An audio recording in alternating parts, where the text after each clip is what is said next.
Assalamualaikum warahmatullahi wabarakatuh. Perkenalkan saya Mirna Mawarni, NIM 1810209004 dari kelas Fisika Genap 2018. Pada mata kuliah Fisika Kuantum, saya akan menjelaskan mengenai radiasi benda hitam. Yang pertama, saya akan menjelaskan latar belakang munculnya radiasi benda hitam. Istilah benda hitam diperkenalkan pertama kali oleh Gustav Robert Kirchhoff pada tahun 1862. Benda hitam merupakan sebutan untuk benda yang menyerap seluruh radiasi termal yang diterima dengan baik, tidak memantulkan cahaya, dan tidak memungkinkan cahaya apapun untuk melewati atau keluar dari sisi manapun. Energi yang terserap akan memanas dan memancarkan radiasinya. Radiasi ini yang biasa disebut dengan radiasi benda hitam.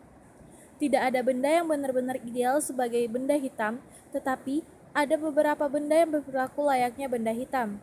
Contohnya yaitu pada pembakaran kompor listrik.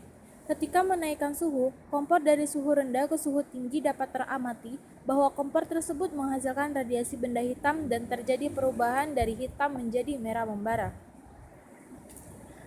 Dapat kita lihat pada gambar yang ada di bawah bahwa benda hitam yang ideal digambarkan sebagai rongga hitam dengan lubang kecil. Ketika suatu cahaya memasuki rongga melalui lubang, maka berkas cahaya akan dipantulkan berkali-kali di dalam rongga dan tidak dapat keluar kembali ke lubang. Dinding-dinding yang berwarna hitam akan menyerap sinar. Benda hitam akan menyerap sinar cahaya yang suhunya lebih rendah dari suhu sekitarnya dan memancarkan cahaya yang suhunya lebih tinggi dari suhu sekitarnya. Model benda hitam ideal yang menyerap radiasi melalui pemantulan berulang. Benda hitam akan mempunyai nilai absorptansi atau daya serap dan emisivitas atau daya pancar yang besarnya sama dengan 1. E sama dengan 1. Artinya, benda hitam menyerap semua energi. Berbeda halnya dengan benda putih yang memiliki nilai emisivitas yang besarnya sama dengan 0. E sama dengan 0. Artinya, benda putih memantulkan seluruh energi radiasi. Yang kedua yaitu tentang radiasi benda hitam. Radiasi benda hitam ini adalah salah satu jenis radiasi elektromagnetik termal yang terjadi di dalam atau di sekitar benda dalam keadaan keseimbangan termodinamika dengan lingkungannya atau saat ada proses pelepasan dari benda hitam. Benda hitam merupakan benda yang buram dan tidak memantulkan cahaya. Diasumsikan dengan perhitungan dan teori berada pada suhu konstan dan seragam.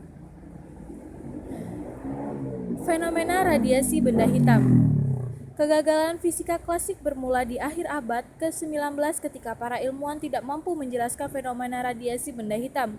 Meskipun tidak ada benda yang benar-benar hitam sempurna di dunia ini, secara teori, benda hitam akan menyerap semua cahaya yang datang tanpa memancarkan radiasi energi berupa panas, seperti benda-benda lainnya.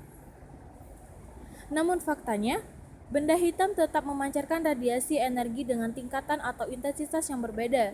Intensitas ini akan diprediksi dengan mengetahui temperaturnya, dengan menggunakan hukum Rayleigh-Jeans. Hukum Rayleigh-Jeans ini ditemukan oleh Lord Rayleigh dan Sir James Lind, dan dua ilmuwan asal Inggris tahun 1900. Menurut hukum tersebut, semakin pendek suatu gelombang, seperti sinar ultraviolet, maka intensitas radiasi energinya semakin tinggi hingga menuju tak hingga. Namun, hasil eksperimen menunjukkan bahwa semakin pendek gelombangnya, intensitas radiasinya justru menurun. Kegagalan hukum Rayleigh-Jeans ini menjelaskan fenomena radiasi benda hitam ini dikenal sebagai bencana ultraviolet. Terima kasih, itulah materi yang bisa saya sampaikan dan saya jelaskan mengenai latar belakang munculnya radiasi benda hitam. Wassalamualaikum warahmatullahi wabarakatuh.